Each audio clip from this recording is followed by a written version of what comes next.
What you're about to witness is one of the most heartbreaking stories ever told in Judge Frank Caprio's courtroom.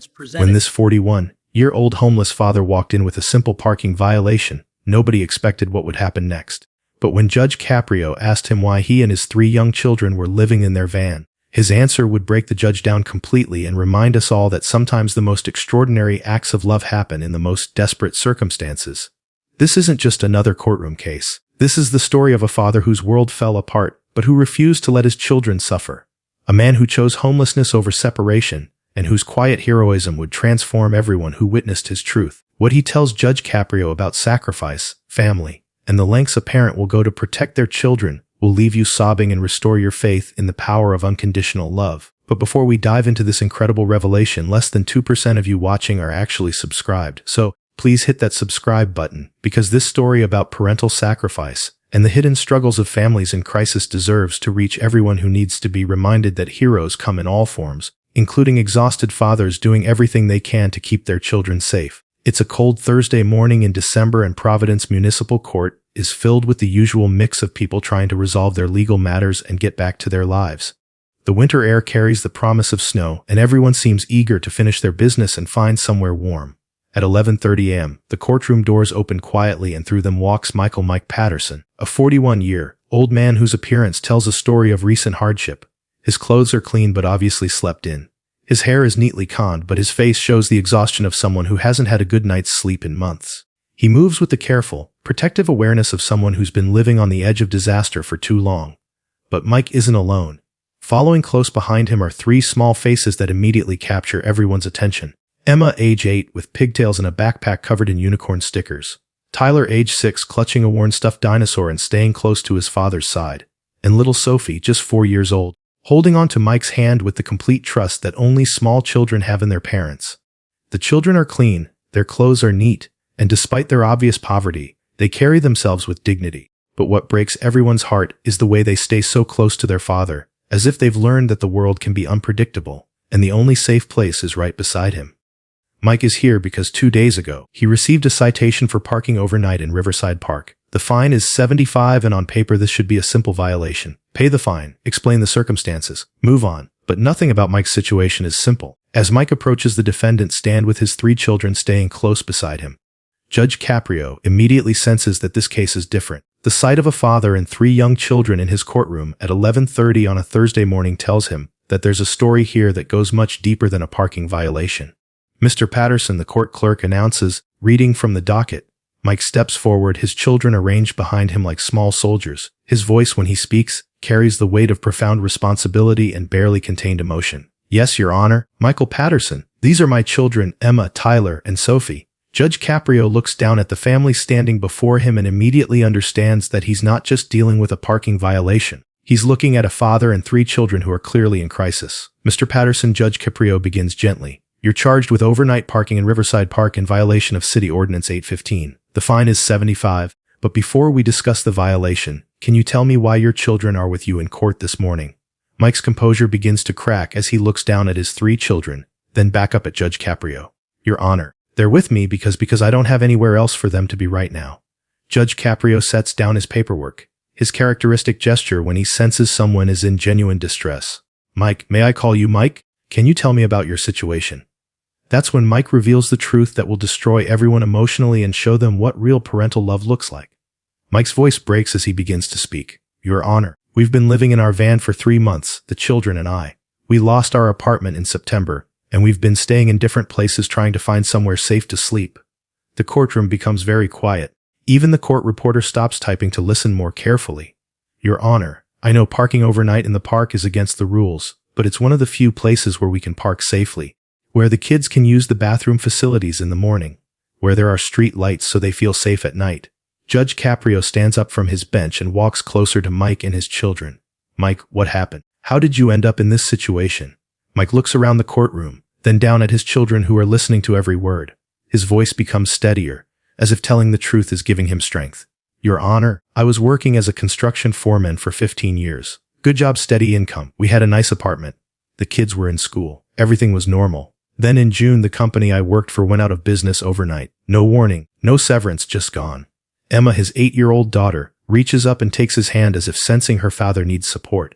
I found another job within a month, Your Honor, but it paid half what I was making before. I tried to make it work, took on extra shifts, worked weekends, but I couldn't keep up with the rent and still feed the children properly. Judge Caprio's eyes begin to fill with tears as he realizes the scope of Mike's struggle. The landlord was patient for a while, but in September, we got evicted. I had saved some money, but not enough for first month last month and security deposit on a new place. Not enough for all that and still keep the kids fed and clothed. Mike's voice grows stronger as if he's building towards something important he needs. Judge Caprio to understand. Your Honor, I had a choice to make. I could surrender the children to the state temporarily while I tried to get back on my feet. Social services said they could place them in foster care, maybe even keep them together, while I found stable housing and work. The emotional weight of this revelation hits everyone in the courtroom. This man had the option to get help but chose not to take it. But I couldn't do it, Your Honor. These children have already lost their mother 2 years ago to cancer. I couldn't make them lose their father too. Even temporarily, I couldn't let them think I was abandoning them like their world was falling apart again. Sophie, the 4-year-old, looks up at her father with complete trust and love, not fully understanding the conversation, but sensing that her daddy is explaining something important. I bought a van with what savings I had left and we've been living in it ever since. I work during the day. I found part-time construction work and I do odd jobs and the kids stay with me or at the library or the community center when it's open. And guys, if this story isn't already breaking your heart, if you're not already understanding the incredible sacrifice this father has made to keep his family together, please hit that like button. What Mike tells Judge Caprio next about the daily reality of homeless parenting will restore your faith in the power of love to overcome any obstacle. Mike continues, his voice now filled with the pride of someone who has faced impossible choices and made them with love. Your Honor, I know our situation isn't ideal. I know the children deserve better than sleeping in a van, showering at the YMCA, doing homework by streetlight, but they deserve to be together more than they deserve comfort. They deserve to know their father will never give up on them more than they deserve separate bedrooms. Tyler, the 6-year-old with the stuffed dinosaur, looks up at Judge Caprio and says in a small but clear voice, "My daddy takes good care of us. We have sleeping bags and he makes us pancakes on the camp stove." Judge Caprio has to turn away for a moment to compose himself. In 35 years on the bench, he's seen poverty, addiction, family breakdown, and every form of human struggle. But he's never seen anything like Mike Patterson's quiet heroism in the face of impossible circumstances. Mike, Judge Caprio says, his voice thick with emotion. You said you've been living in the van for 3 months. Where do the children go to school? Emma and Tyler are enrolled at Roosevelt Elementary, Your Honor. I get them there every morning at 7:30 and I pick them up every afternoon at 3:15. Sophie stays with me during the day, but she'll start prec next year. How do they do their homework? We go to the public library every afternoon. Your Honor, it's warm, it's quiet, and they have computers the kids can use. Emma helps Tyler with his reading and I help both of them with math and writing. Emma looks up proudly. I got an A on my book report last week. Judge Caprio kneels down to Emma's level. What was your book report about, sweetheart? It was about a family who went on a big adventure and had to be brave and stick together no matter what happened. The parallel to her own life isn't lost on anyone in the courtroom. Judge Caprio stands up looking at Mike with profound respect. Mike, you're telling me that despite living in a van, despite having no permanent address, despite working multiple jobs, your children are in school, doing well academically, and staying together as a family. Yes, Your Honor. It's not easy, but we make it work. We have routines. We have rules. We look out for each other. Emma helps me take care of Tyler and Sophie. Tyler shares his toys and helps carry things. Sophie brings joy to all of us, even on the hardest days. But what Judge Caprio asks next reveals something even more extraordinary about Mike's commitment to his children. Mike, what's your long-term plan? How do you get from living in a van to permanent housing? Mike's face lights up with the hope of someone who has never stopped believing in better days. Your Honor, I've been saving every penny I can. I'm up to $800 now. I need $2,400 total. First month, last month's security deposit, and moving costs for a 2-bedroom apartment at my current rate. If nothing goes wrong, if nobody gets sick, if the van doesn't break down, I should have enough by March. That's in 3 months. Mike, you're telling me you have a plan to get your family into permanent housing in 3 months? Yes, Your Honor. I've already filled out applications at 4 different apartment complexes. I have references from my current employers. I've been building my credit back up. We're going to make it, Your Honor. My children are going to have a home. What Judge Caprio does next will create one of the most memorable moments in courtroom history and prove that sometimes justice isn't about punishment. It's about recognizing heroism and helping heroes succeed. Judge Caprio looks out at the courtroom, then back at Mike and his 3 children. Mike, I want everyone in this courtroom to understand what they're witnessing. You're not here because you're a bad parent or an irresponsible citizen. You're here because you're a father who chose love over comfort, family unity over individual welfare, and hope over despair. The judge's voice grows stronger, more emotional.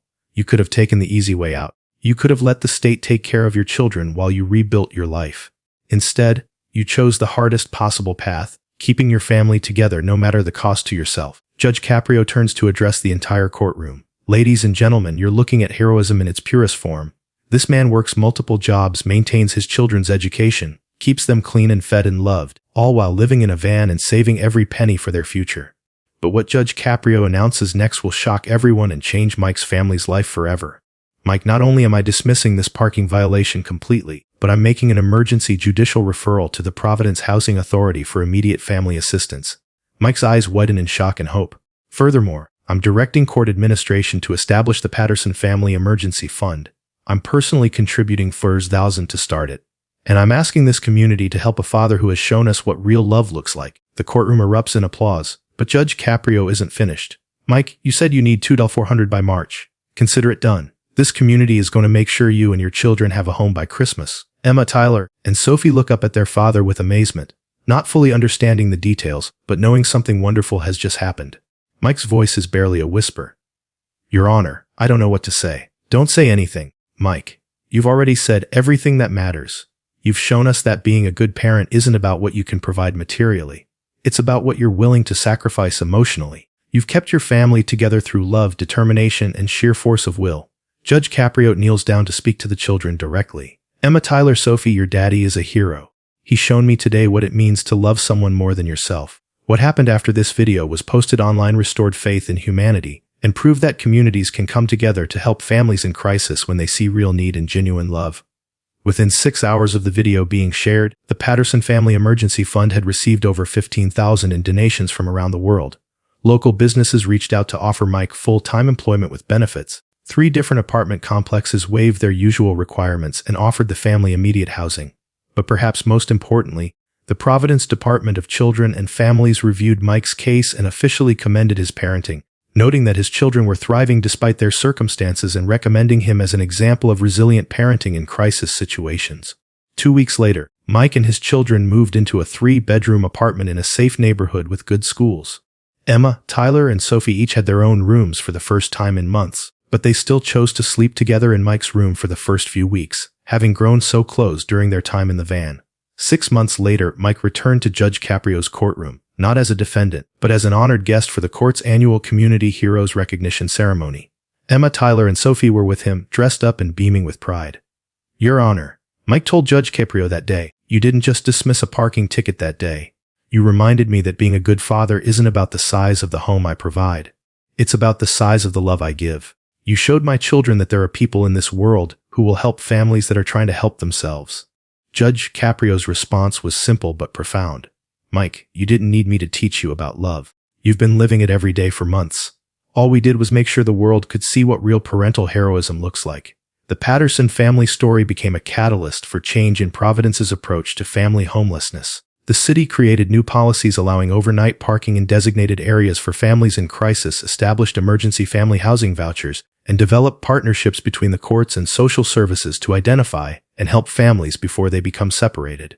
And guys, I want to ask you something that I know both Judge Caprio and Mike would want me to ask. In the comments below, tell us about the parents in your life who made sacrifices you didn't understand at the time. Who are the mothers and fathers who chose your welfare over their comfort, your future over their present? Because Mike Patterson's story proves that being a parent isn't about providing everything your children want. It's about ensuring they have everything they need to know they're loved, protected, and valued. Sometimes the greatest gift a parent can give isn't a perfect life, but the knowledge that they'll never give up fighting for their children's happiness. If this story moved you, if Mikey's sacrifice for Emma, Tyler, and Sophie, and Judge Caprio's compassionate response touched your heart, please share this video with every parent, every family member, and everyone who needs to be reminded that love can overcome any obstacle when we refuse to give up on the people who matter most.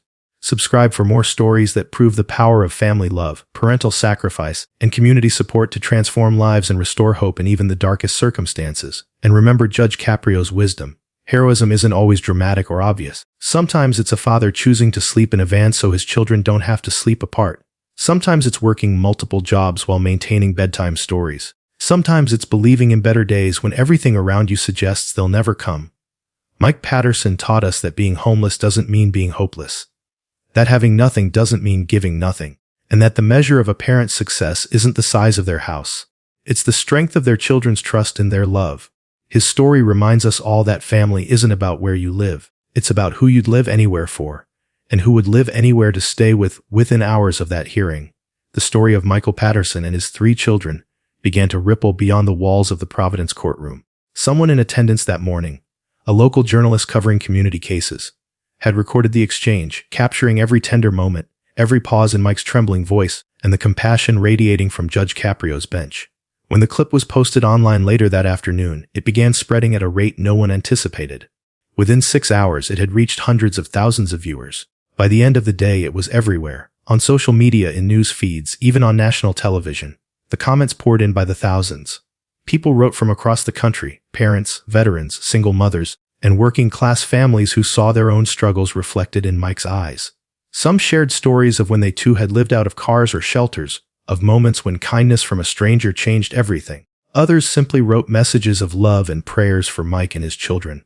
It was as if the world had been waiting for a reminder that goodness still existed, that real love could still break through the hardness of modern life. By midnight, the Patterson Family Emergency Fund that Judge Caprio had started had grown from his initial $4,000 contribution to over $15,000.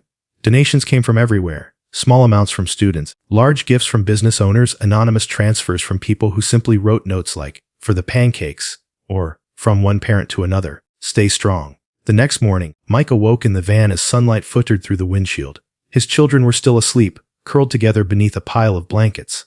He turned on his old phone and saw it flooded with notifications, missed calls, texts, and hundreds of messages from people he'd never met. A reporter had somehow tracked down his temporary email address through the courthouse records. At first, he thought it was a scam. Then he saw a message from the court's administrative office confirming everything. Judge Caprio himself had reached out. The email read, "Mike, this community saw your strength and responded. Come to the courthouse this morning. There's something we need to discuss." He read the message 3 times before it sank in. He gently woke the children, helped them dress, and drove to the courthouse. The van, though worn and dented, felt different that morning, lighter somehow, filled with the warmth of possibility. When he arrived, the same court officers who had watched his hearing greeted him like an old friend. They smiled, shook his hand, and helped carry in the kids' backpacks. The receptionist at the front desk offered the children cocoa and cookies while they waited. Then Judge Caprio appeared, not in his robe this time, but in a simple gray sweater and overcoat. He crossed the lobby and embraced Mike like a father greeting his son. "Mike," he said with genuine warmth, "I told you people would see what kind of man you are. They didn't just see your struggle. They saw your heart." Mike's voice was quiet. "Your Honor, I don't know how to thank you. You've already done more than I could ever ask for." The judge smiled. "You can thank me by letting us help you finish what you started." He led the Patterson family into his office, where representatives from the Providence Housing Authority and 2 local charities were waiting. They explained that enough money had been raised not only to secure housing but to furnish it, cover utilities, and provide groceries for the first several months. They had already located an available 3-bedroom apartment near Roosevelt Elementary, less than a mile from the school. Mike's eyes filled with tears. He pressed his hand over his mouth, trying to hold them back, but couldn't. Emma climbed into his lap and hugged him tightly, whispering, "Daddy, we have a home again." "Yes, sweetheart," he whispered, his voice shaking. "We do." That afternoon, court staff accompanied them to sign the lease. The landlord, having seen the story online, waived the security deposit entirely. Volunteers from a local church and several businesses showed up with furniture, blankets, toys, and groceries. When the children entered their new apartment for the first time, they froze at the sight. Real beds, clean walls, a kitchen that smelled of new paint and hope. Sophie ran from room to room, laughing as she discovered the light switches. Tyler stood in awe at the small bookshelf filled with storybooks someone had donated. Emma walked slowly to the window, looking out at the city, and whispered, "We're home."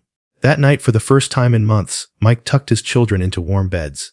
He stood quietly in the doorway watching them sleep, the soft hum of the radiator filling the silence. He whispered a small prayer, not of request but of gratitude, for the judge, for the strangers, for the strength that had carried him this far.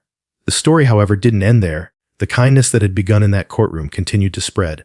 Local businesses offered Mike full-time work. One construction company owner, himself a father of 3, offered Mike a foreman position with benefits and paid training. Others donated gift cards, clothes, and even a used minivan so the family could retire their old one. The city took notice too. The mayor's office released a statement praising both Mike's perseverance and Judge Caprio's compassion, calling the case a shining example of community justice in action. Social services reviewed Mike's file and officially commended his parenting, describing his dedication as a model of resilience and moral strength. Over the next few weeks, Mike's children began to thrive. Emma joined the school's reading club and started tutoring younger kids. Tyler made friends quickly, proudly bringing his stuffed dinosaur for show and tell, where he told the story of the van adventure. Sophie began preschool, always talking about her pancake Sundays, which the family continued even in their new kitchen. By spring, Mike had saved enough to repay the kindness that had helped him. He donated part of his first full paycheck to the Patterson Family Fund, which by then had evolved into an official charitable program managed by the court. It helped other struggling parents pay fines, secure housing, or buy groceries.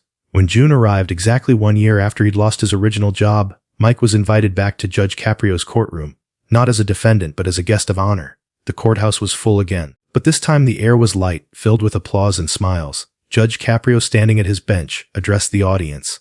"Ladies and gentlemen, 1 year ago, a man stood before this court with his 3 children. He had nothing but a van, a dream, and an unbreakable will to protect his family. Today he stands before us employed, housed, and thriving.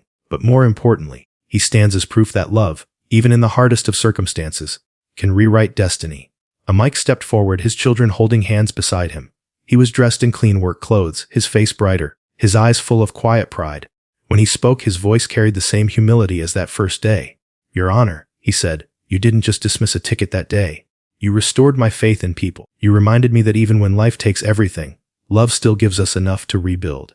My kids learned that day that the world still has kindness in it, that there are people who care." Judge Caprio smiled. "Mike, you didn't need me to teach you love. You've been living it every day. All I did was make sure people saw it." The crowd rose to their feet in applause. Emma hugged her father tightly, and for a moment the courtroom that had once witnessed despair now stood as a place of redemption and community. In the months that followed, the Patterson case became the catalyst for real change in Providence. The city council implemented new policies allowing temporary overnight parking for families in crisis. Local shelters established family-specific programs.